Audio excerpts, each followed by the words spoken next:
नमस्कार दोस्तों, कैसे हैं आप लोग। स्वागत है आपका मेरे चैनल यूपीएससी टीवी में। आज हम आपके बीच रवि कुमार सिहाग जी की कॉपी का आंसर लेकर आए हैं। ये उस आंसर के वीडियो का अगला पार्ट, टॉपर्स की सीरीज़ के वीडियो का अगला पार्ट है। 18वां क्वेश्चन है आज ये। तो चलिए ज़्यादा देर न करते हुए शुरू करते हैं कि भारत क्षेत्रीय व्यापक आर्थिक साझेदारी RCEP के प्रति अपनी प्रतिबद्धता जाहिर करता है। अब ये देखिए RCEP है क्या। RCEP जो है वो एक मुक्त व्यापार समझौता है। तो आइए आगे देखते हैं कि लेकिन इस परिप्रेक्ष्य में स्वाहित का भी ध्यान रखना होगा। अब ये देखिए, जब मुक्त व्यापार समझौता है तो वहाँ की वस्तुएं आपके पास आएंगी, आपके देश में बिकने के लिए आएंगे। लेकिन इससे क्या होगा कि आपके व्यापारियों और यहाँ के जो छोटे लघु उद्योग हैं उनकी भी हानि होगी। तो इसके लिए आपको स्वाहित का भी ध्यान रखना होगा।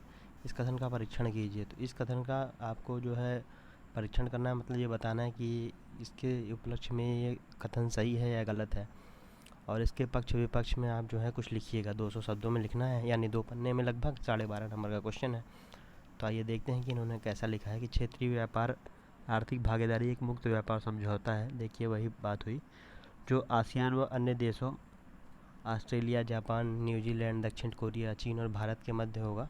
2013 से इसके हेतु चर्चाएँ जारी हैं। भारत के संदर्भ में इस समझौते के निहितार्थ निम्न है। अच्छा, भारत के संदर्भ में इस समझौते के जो है वो पक्ष क्या क्या है। देखिए पहले सकारात्मक पक्ष इसका देख लीजिए क्या क्या है। तो व्यापार को बढ़ावा मिलेगा और अन्य वस्तुओं की उपलब्धता बढ़ेगी, सही है। भारतीय फार्मास्यूटिकल IT उद्योगों के लिए बाज़ारों में वृद्धि होगी, ये भी सही है।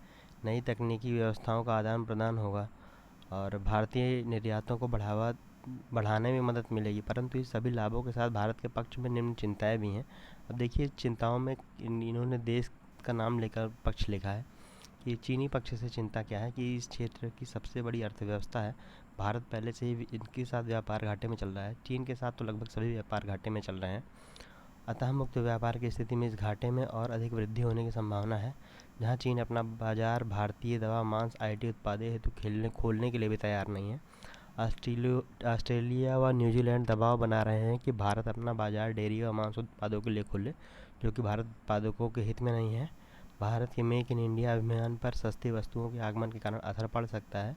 भारत के पुराने FTA समझौते जैसे जापान और जो दक्षिण कोरिया का है के साथ हुआ था, उसका अनुभव उनके भारत के लिए उतना सकारात्मक नहीं रहा था। एक अनुमान के अनुसार भारत की कर आय में भी कमी होगी, क्योंकि मुक्त व्यापार की स्थिति में कर की दरें कम करनी होंगी। भारत की आंतरिक उद्योगपति और किसानों का भी विरोध का सामना पड़ेगा। देखिए जैसे मैंने पहले आपको क्वेश्चन में बताया था। अतः उपर्युक्त चुनौतियों को ध्यान में रखते हुए भारत को फूंक फूंक कर कदम रखने की ज़रूरत है, क्योंकि बढ़ते चीनी प्रभाव और अन्य कारकों के कारण यह समझौता भारतीय हितों के प्रतिकूल भी हो सकता है। अतः इन अपने हितों के अनुरूप समझौता वार्ताएं जारी रखनी चाहिए। तो देखिए इसमें दोस्तों इनका आंसर तो सही है और इन्होंने कई चीज़ें बहुत अच्छी डाली हैं, पॉइंट में बता भी रखा है। लेकिन इनका निष्कर्ष में मुझे थोड़ा प्रॉब्लम लग रही है। वो भी ये प्रॉब्लम है कि कीवर्ड्स होते हैं, इनका यूज करना चाहिए। और उन्होंने जो है ये, अब ये देखिए जैसे इन्होंने यहाँ रख दिया कि 1 सेकंड इसको हटा के बताया जाए। जैसे फूंक फूंक कर कदम रखने की ज़रूरत है। बात सही है, फूंक फूंक भी कदम रखने की ज़रूरत है, लेकिन आप इतना लंबा क्यों लिख रहे हैं। सीधा लिख के प्रैक्टिकल अप्रोच की ज़रूरत है। और बढ़ते चीनी प्रभाव व अन्य कारकों के कारण यह समझौता भारतीय हितों के प्रतिकूल भी होगा। इनके सब के लिए कीवर्ड रहते हैं छोटे छोटे, वो छोटे छोटे हो जाते हैं और देखने में बड़े प्रभावी लगते हैं। तो ओवरऑल इनका आंसर बहुत अच्छा है। 12.5 में से इनको 5 नंबर इसमें मिल जाना चाहिए। आपको इनका आंसर कैसा लगा कमेंट सेक्शन में बताना मत भूलिएगा। और ऐसे ही नए नए वीडियोज़ के लिए हमारे साथ जुड़िए, लाइक करिए, सब्सक्राइब करिए, शेयर करिए। धन्यवाद दोस्तों।